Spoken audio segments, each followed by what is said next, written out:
Hi everybody, it's Kenny here. I don't usually do that type of content, usually because I'm too lazy to do it.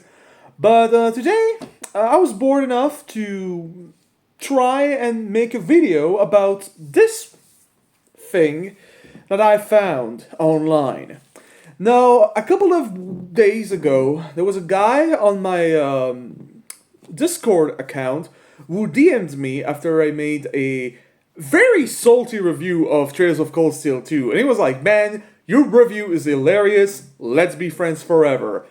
Or something like this. So we discussed, we discussed Trails, we discussed Kiseki, we discussed Falcom and RPGs in general. And at some point he showed me some few pages of this book. It's called A Guide to Japanese Role-Playing Game. It's edited and published by a company called Bitmapbooks. So apparently they're a British company, or at least an English-speaking company. Sorry, my Belgian ass cannot make the difference between all your barbaric English-speaking language. But yeah, so he showed me this book, and when he talked to me about this, it was like, dude, this is like an insanely good book. It has like a lot of things. So I did my research, and I was like, whoa, that looks legit. I need to get my hand on this. And as you can probably see, it's a pretty fat book. So at the back of the book, they say that there's over 600 different articles talking about different RPGs. So the goal of the book is to present not 600 RPGs exactly, it's 600 articles talking about all RPGs. Like, it can be an RPG series, it can be individual RPGs, but at the end of the day, there's 600 articles about it. And I guess there's kind of a bit more actually. The entire book by itself is 655 pages long. And it's pretty meaty. I mean, it's pretty meaty, and it's pretty cool. Look, it's pretty cool looking. Look at this. It is a really slick cover. The illustration is fantastic. You get to see my boy Adol on the front. You can feel that the people writing this book are a bunch of Falcom fans. In fact, Falcom is like the first section of the book after the PC, but we'll get to that later, okay? So, we got some Fire Emblem over here, we got some, I don't remember that guy, I don't know. We got some slimes, we got some Final Fantasy looking dude over here, the guy who made the cover also put my boy from RoboTrack, a guy from a game from Quintet, which is one of my favorite game studio of all time, and they made shit like Terra Enigma, Soul Blazer, Illusion of Gaia, but also made RoboTrack, which I still got to play, and I'll get to it soon. So, the promise of this book is to be a guide. That's literally the title of the book. It's a guide to Japanese role-playing games. So it's talking about 600 something titles that might interest you. And it is really thorough, honestly. I mean, goddamn, 600 titles is already a lot to cover. And I actually read the entire thing. I was really interested to see the selection here. It's very varied. There's of course articles about all the popular stuff, your Dragon Quest, your Final Fantasies, the jazz, the Tales of, the Shin Megami Tensei, something that if you're a JRPG fan, you might be already familiar with. But there's also a couple of oddball titles that you probably never heard of. A lot of really obscure games, a lot of them not translated in English by any capacity. And I would have enjoyed if the book actually, put more of an emphasis on stuff that was actually available in English in some form or another. The game does sometimes precise when a game has English fan translation, at least, but not all the times. So I advise that if something interests you in this book, to do further research, because the book isn't going to do it for you. Despite that, and yeah, it's pretty complete. Like 600, that's a lot. That's a lot. Of course, not every RPGs is on there. I've seen some I have actually some games that I think were missing from that book that I knew of, but were actually missing, and also some odd choice for this. Now, while the book is pretty well done, there's over 30 different, it's cited over here, 30 different contributors have worked on this book, and you get to see the, as well as a bunch of special thanks.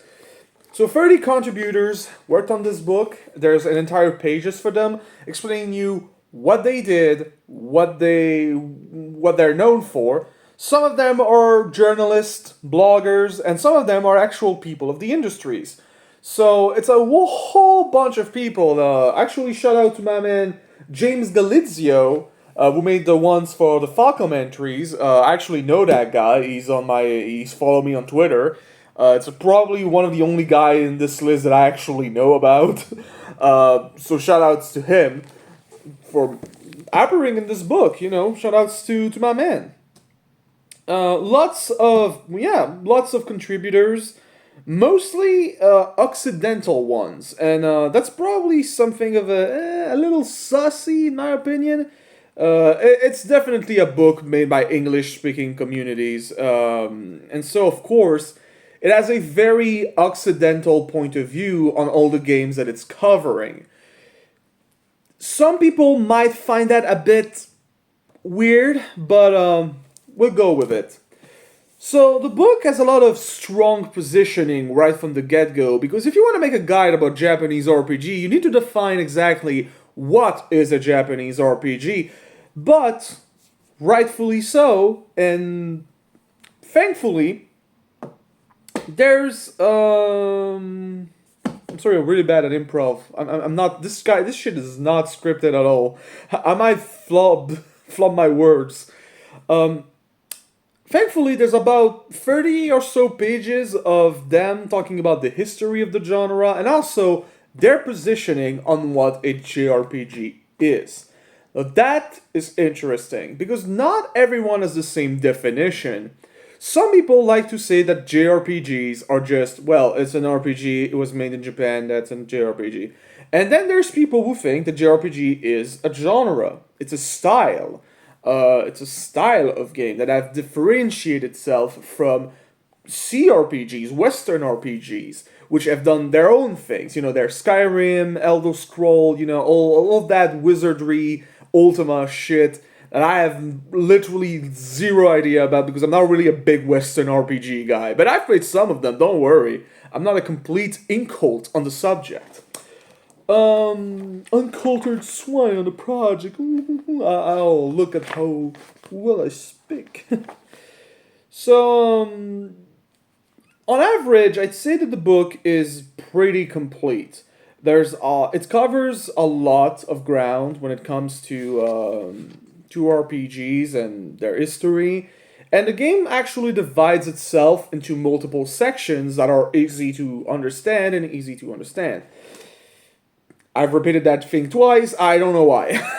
So, first off, the book is separated like this. So we have the 30 or so pages talking about the history of JRPGs, their definition of what a JRPG is. The book has a lot of strong positioning we'll talk about later, and then it goes into more specialized thing. Starting with Japanese PC RPGs, then following with a few specialized section about different important part of the JRPG sphere. There's a part on Falcom, a part of Dragon Quest, a part on Final Fantasy, Shin Megami Tensei, Persona, Namco's Tales of series. There's an entire retrospective on Tales of. That's interesting. They found that it was interesting enough to warrant an entire section of the book. And then there's the other franchises, which is the biggest part of the book because instead of having but despite being other franchises, they still have like a clear separation. Like when they talk about a series, They have multiple articles on that series, so it's kind of just instead of just having one big section about that company or that series, they have some smaller section, which I wish it was noted instead of being in this big uh, mass of a section that is other franchises. I wish there was like at least a bit of in the table of contents there was like a separation for each of them. But I guess they didn't do it, so whatever. And then there's more specialized by genre. You got action RPGs, strategy RPGs, first person dungeon crawlers, Japanese roguelikes, monster collecting RPGs, and lastly, miscellaneous RPGs. For all the stuff they couldn't figure where to put them. We'll talk about that last section. I guess I'm gonna make some slight criticism of the book right off the gate. Because while I do think it's a valiant effort, I do have some disagreement and some weird issues I have with how the book handles the entire prospect of doing this. So first off, let's talk about each sections individually. The Japanese PC RPG is honestly a pretty solid section. It's actually one of the more interesting section of the book. These old PC RPGs are not something that is really super well documented online. So it's cool to have like a place where you can learn more about them without having to do like some super extensive research. And anyway, these games are like super old. They're from like the dinosaur age of gaming. Most of them are unplayable anyway. And if they are, well, good luck figuring out how to actually emulate them or play them in any capacity because they're pretty inaccessible and sometimes only in Japanese, right? And they're super old and not super fun by modern day standards. But there's a few outstanding one that I've seen here. For example, there's a one that's called Lost Armageddon, which looks kind of cool, which looks kind of sick. Which looks kind of cool, which looks kind of sick. Let me find it. Where's Last Armageddon? Where's Last Armageddon? Last Armageddon. That one looks really cool, by the way. It's like, well, whatever. I don't have time to find it. So yeah, and then you have an entire section on Falcom, then on Dragon Quest, Final Fantasy, Shin Megami Tensei, and Namco Tales of. These are like, I would say, the boring part of the book, because if you're an RPG fan, you know about these franchises.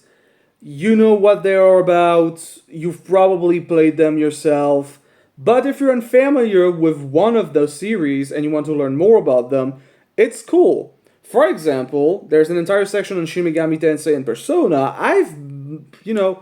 I wanted to play more Shin Megami Tensei game and knowing where to start, what type of game are there and what are worth playing, what are worth skipping. And there's an entire section of the book for Shin Megami Tensei Persona. That's pretty cool. One of the issues I have with these specialized section on different franchises is that the work put on them is different.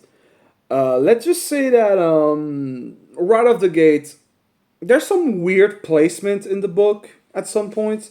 For example, I was reading the Dragon Quest section, and I was searching for Dragon Quest monsters. For some reason, instead of being in the Dragon Quest section, it was in the monster collecting sections.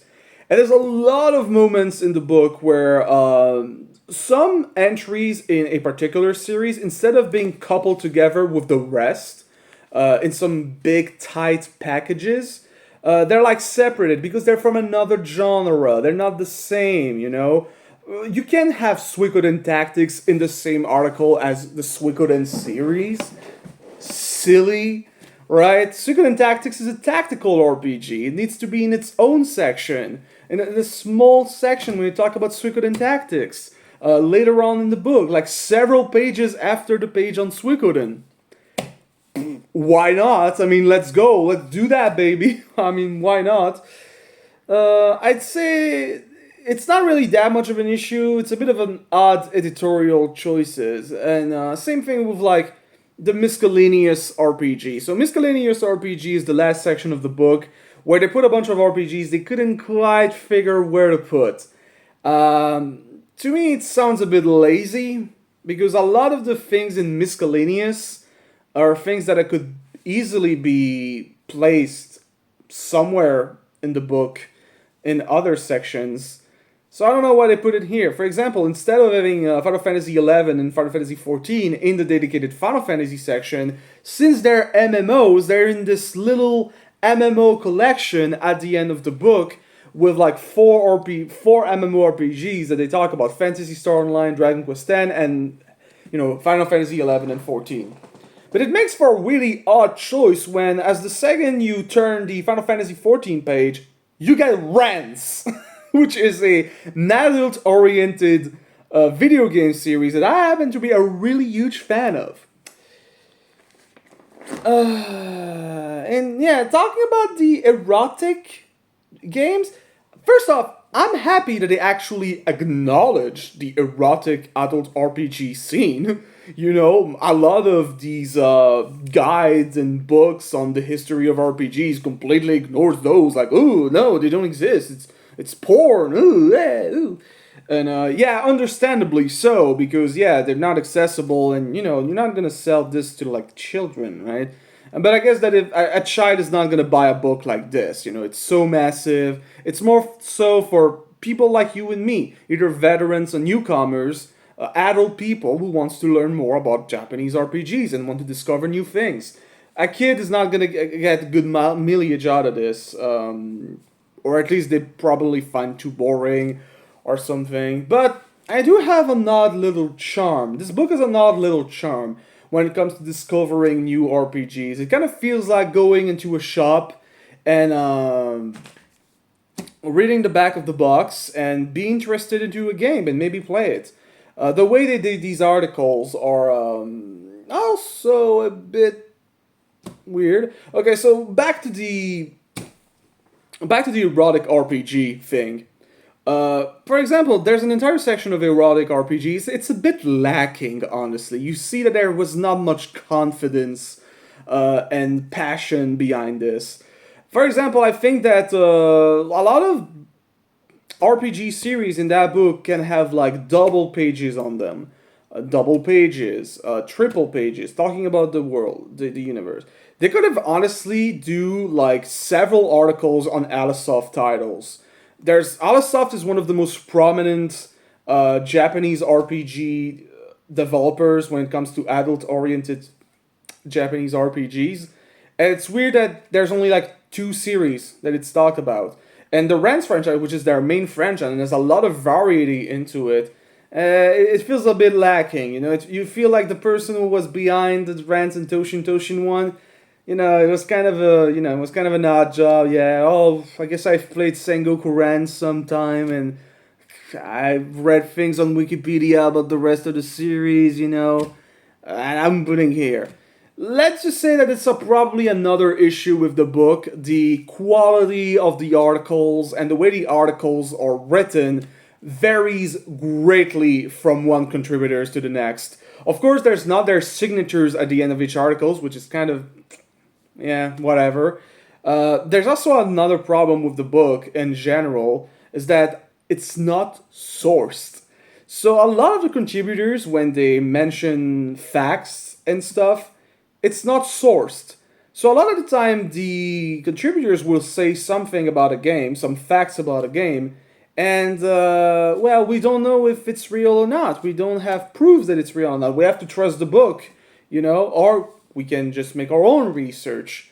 That's also something, yeah, the quality of the articles vary from one games to another. Sometimes when it's an important titles, they do have, like, some slight commentary about it. And I guess also, that's another thing about the book. Sometimes it can be a little too opinionated. It's a bit biased towards certain franchises and towards certain consoles and towards certain things in general. A lot of these articles, instead of reading like recommendation, presentation, historical context, all that stuff. A lot of these articles read more like reviews than they do um, presentation, and it's also pretty bad. Some of them are bad enough that they sometimes spoil the game they're presenting. For example, there's one article on the Golden Sun series, and the book just straight up spoils the entire plot of the first two games, which are the only games worth playing anyway. Because and nobody gonna play Golden Sun Dawn because Golden Sun Dawn suck ass. So imagine, I just wanna, oh, what is this? This is Golden Sun. I have never heard about this. Imagine you're one of the 5 people in the world who haven't heard about Golden Sun, one of the best GBA RPG of all time. So you read it, and it's like, oh, I got spoiled on pretty much the entire story of these games. Great. There's something similar with other titles, specifically some of the most popular titles. The Final Fantasy section of the book, especially, is pretty wild. I mean, it's a freaking landmine. Like, at least a lot of these games have just wild spoilers for the Final Fantasy series. And I know Final Fantasy is a pretty popular franchise and all, but come on, man. People just want to up in a game and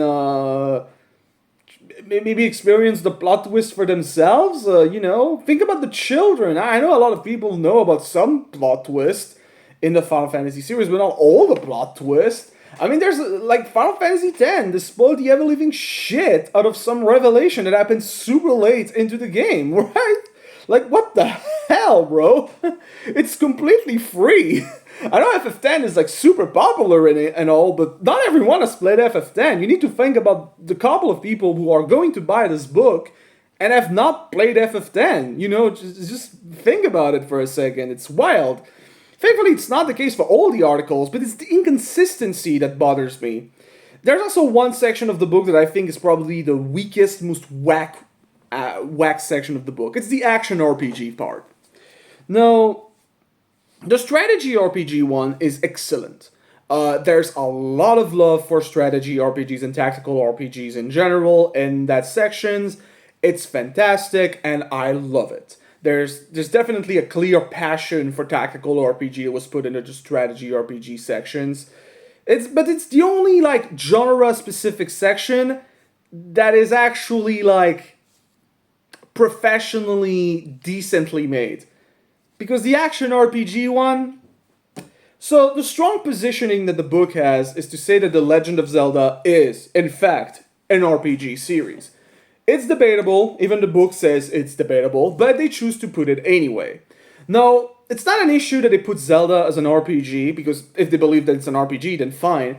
But then that means that if you disagree with this, that you disagree that Zelda is an RPG, you will disagree with a lot of the pick of the action RPG section, because a lot of the pick in the action RPG section of the book are just Zelda clones in general.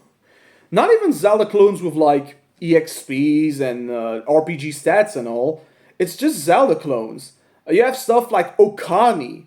This is the last game I would think about as an RPG. For example, they also say that the Soulsborne series is a JRPG series, which I fully agree with on that statement. But then Monster Hunter isn't an RPG? Like, what constitutes an action RPG? Because at some point they talk about Monster Hunter stories, the Pokemon spin-off of the series, the monster catching spin-off. And it's like, what? They say, oh, Monster Hunter ain't a JRPG, it's an hunting action game. What? Like, this is not a real genre. Come on, man. And they mentioned something like, they mentioned God Eater and Soul Sacrifice as examples, as well as Phantasy Star Portable. Terrible game, by the way. But, like, this isn't a genre. A hunting, action hunting, what? This isn't a genre. What about Dragon's Dogma? It's not even in the book. Because they think that some book or some action games are too actiony and not RPG enough. But then they put Zelda, they put Crusader of Senti, they put Okami, they put Alundra, they put a lot of games. They could have honestly put ActRaiser while they're at it. Because why ActRaiser is into the book? It's mentioned when they talk about the Heaven and Earth trilogy, but there's not an actual article on it. It's weird. Like the choices they made on this. The action RPG one is a bit whack. Okami is a JRPG for you? Like, I didn't cross my mind that Okami would be a JRPG. At this point, if this is an action RPG, then, I don't know, maybe Shadow of the Colossus is an action RPG, maybe Eco is an action RPG? Like, at this point, right, like, what constitute an action RPG? Some of them make sense, in this introduction, some of them don't. Yakuza, I can see the argument for it being an RPG because there's a lot of RPG elements in Yakuza, despite the fact that it's more action oriented and life sim oriented. But there's a lot of RPG segments and a lot of RPG elements to the Yakuza series. And the last game in the series is a turn-based RPG. To me, Yakuza's RPG is fine, but not the Dynasty Warrior series, not the Samurai Warrior series, not any Muso games. Weird. Insanely weird. Another thing that I find bothersome about this book is the complete absence of anything RPG Maker related. They want to be thorough, but they don't mention RPG Maker at all. Okay, fine. They do mention it twice to talk about, but pejoratively. Like they say, "Oh, that game looks like an RPG Maker game." Which show that they don't really have much respect for RPG Maker. RPG Maker is a really important software that has had ports on consoles, and it's made by Japanese companies. And several RPG Maker games or RPGs and are made in Japan. There's an entire subsection of the book by the end which talk about indie Japanese RPGs made by Western developers. But there's no RPG Maker games. Where's Off? Where's One Shot? Where's Lisa the Painful? Where's anything really? Nothing. Black Souls? What even is a Black Souls? It's the same thing with the erotic RPG part. Like, it seems that they don't have much love for some part of the RPG things, and you clearly see that there's some bias here that are pretty apparent and pretty shitty, honestly. So, the book isn't perfect, but do I still recommend it? Well, I'd say yes. If you're a veteran gamer like myself, you probably, put another billion games on your backlog. At least, I think that there's at least 127 games. I've actually made notes on the computers of which games I've seen on the book that actually interest me. It's cool if you want to make your own grocery list of games. It's a good sources of information on some games, but it has some inconsistency on quality, on aim, on stuff. It's weird. Some are reviews, some are just simple presentation. Some entries are weird, like Dokapon Kingdom. Is that an RPG? It has RPG theme, but it's more of a party game. Why is it here? I don't know. Do you know? I don't know. RPG Maker is completely ignored. At some point in the book, they talk about an RPG Maker-like game on the NES, and they say, there was no other make-your-own game stuff on the NES except for RPG Maker. And then there's no RPG Maker articles at all in the book. What? What? That's weird as shit, right? That's weird. Man, that's actually really weird. I'm sorry to say this. Why is there no love for RPG Maker games? It's wild.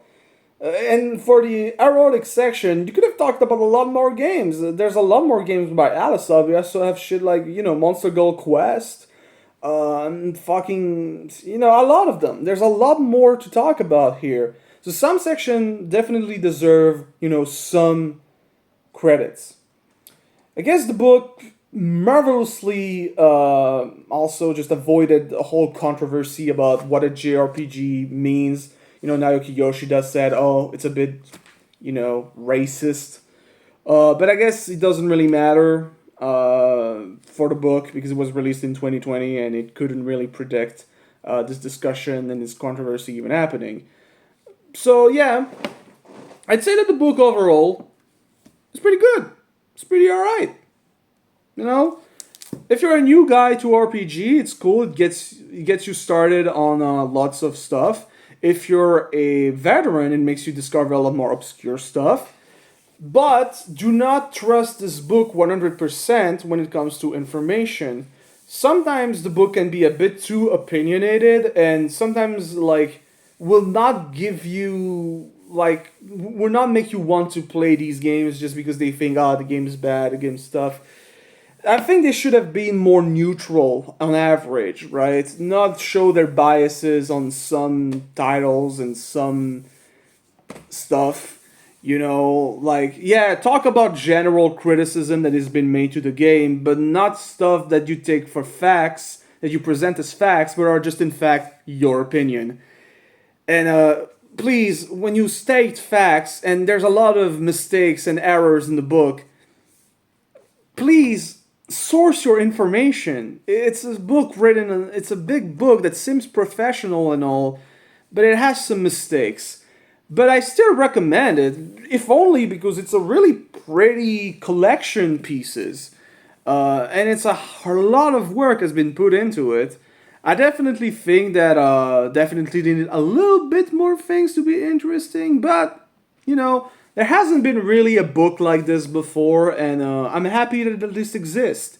So shout out to the guy at Bitmapbooks for making it, and goodbye.